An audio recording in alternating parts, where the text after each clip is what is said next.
আল্লাহ তাআলা আমাদেরকে ঐক্যের কথা বলেছেন। প্রত্যেকটি মুসলিম যেন নিজেদের মধ্যে সদ্ভাব রাখে, ঐক্য নিয়ে চলে, নিজেরা যেন সীসা ঢালা প্রাচীরের ন্যায় শক্তিশালী হয়ে থাকে। আজকে আলোচনা করব ইসলামী ঐক্যের গুরুত্ব, তাৎপর্য এবং এই পরিস্থিতিতে ঐক্যের প্রয়োজনীয়তা নিয়ে। শেখ, মূল টপিক যেটা ইসলাম ঐক্যের গুরুত্ব, এই শিরোনামে আপনার থেকে প্রথমে জানতে চাওয়া বর্তমান সিচুয়েশন, এই সিচুয়েশনে যারা মুসলিম রয়েছে, টোটাল মুসলিম জাতির ঐক্যের প্রয়োজনীয়তা যদি দর্শকদেরকে বলতেন। বিসমিল্লাহির রহমানির রহিম, নাহমাদু ওয়া নুসাল্লি আলা রাসূলিহিল কারীম, আম্মা বাদ। ধন্যবাদ আপনাকে। আসলে ঐক্য বা ঐক্যবদ্ধ, এটা যে কোনো সিচুয়েশনে এটা খুব গুরুত্ব রয়েছে, তাৎপর্য রয়েছে।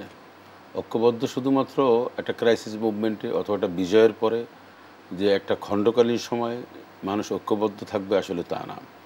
মুসলমানদের নির্দেশ হচ্ছে আল্লাহ পাকের পক্ষ থেকে, ওয়াতাসিমু বিহাবলিল্লাহি জামিআন ওয়ালা তাফাররাকু, তোমরা ঐক্যবদ্ধভাবে আল্লাহর রাজ্যকে আঁকড়িয়ে ধরবে, কোনো অবস্থাতেই বিচ্ছিন্ন হবে না।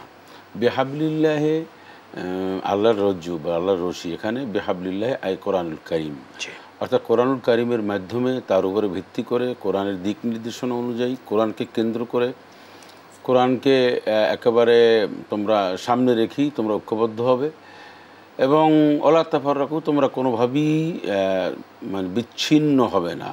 এখানে আল্লাহ পাক বলেন ওয়াজকুরু নিয়ামাতাল্লাহ, দেখো না কত নিয়ামত আমি দিয়েছি তোমাকে, হাত, মুখ, চোখ, ক্ষমতা, তারপরে আধিপত্য, এরপরে তোমার সম্মান, ইজ্জত, তারপরে সব ধরনের নিয়ামত তোমাকে দিয়ে আমি পরিপূর্ণ করে দিয়েছি। এগুলির ভিত্তিতে তুমি যা কোরআনে পেয়েছো, কোরআন তোমাকে যে ইনফরমেশন দেয় তার মধ্যেই কোরআনকে সামনে রেখেই তোমরা ঐক্যবদ্ধ হও। আর বর্তমান সিচুয়েশন যেটা বলছেন, এটা অনস্বীকার্য। অর্থাৎ এই সময় আমাদের সকল মুসলমানদের, বিশেষ করে মুসলিম অমুসলিম সকলেই দেশ গড়ায়, জাতি গঠনে, দেশের রাষ্ট্রীয় সম্পদ সংরক্ষণ এবং দেশের দুর্নীতি, চাঁদাবাজ, দুর্বৃত্তায়ন যাতে করে কোথাও না হতে পারে, সেজন্য একটা ঐক্যবদ্ধ তো রয়েছি বা ঐক্যবদ্ধ থাকতেই হবে।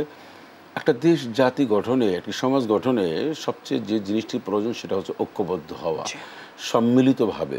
আর ঐক্যবদ্ধ হওয়ার দিক নির্দেশনা বা কেন্দ্রবিন্দু হচ্ছে কোরআনুল কারীম। কারণ কোরআনুল কারীম সকলের আপনার সমস্যার সমাধান দিয়েছেন, সবার অধিকার সুনিশ্চিত করেছেন, সবার সম্মান ইজ্জতকে মানে বিন্যাস করেছেন, কে কতটুকু অধিকার রাখে এটা কোরআনুল কারীমে দিয়েছেন।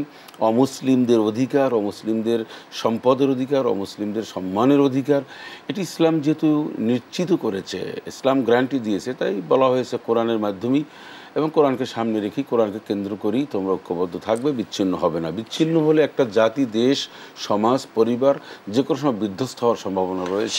আমরা বুঝতে পেরেছি যে দেশের স্বার্থে এই মুহূর্তে আমরা মুসলিম হই, অমুসলিম হই, প্রত্যেকটি নাগরিক আমরা ঐক্যবদ্ধ হব, যেন আমাদের দেশটা সুন্দর হয়, দেশে কোনো দুর্নীতি না থাকে, কেউ যেন আমাদের দেশকে ক্ষতি করতে না পারে, একটা বিশৃঙ্খলা তৈরি না হয়।